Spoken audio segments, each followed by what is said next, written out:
Oh, hi. Welcome back to another episode of Contractual Quickies. Today's phrase is binding agreement date.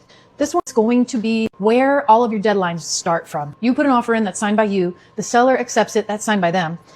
Once that listing agent sends it back to your buyer's agent, fully signed and executed on both sides, then the buyer's agent has to do what is called bind it.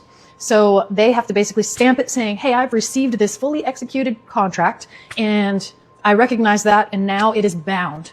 So once it has been bound by the person who receives the fully executed contract, then you have a binding agreement. The day that happens is your binding agreement date.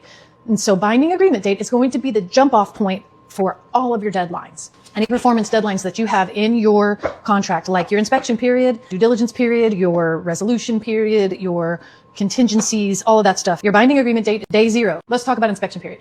Let's just say you have a 10-day inspection period in Tennessee and your binding agreement date, you're bound today. Today is day zero.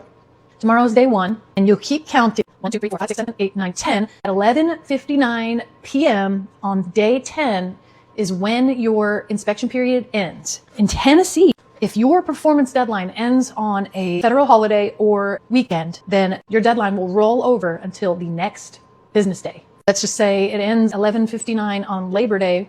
It's actually going to roll over to the following Tuesday, and it's going to end at 11:59 that Tuesday. This gets a little bit more complicated if you are talking about different states. So if you're in Georgia versus Tennessee, it's going to be two different things. If you're in Georgia, you better do your math real good, because in Georgia, it doesn't matter if it's Christmas Day, it ends on that day. So make sure that your agent knows when your deadlines end and what you need to do to protect yourself in the event that you're cutting it close.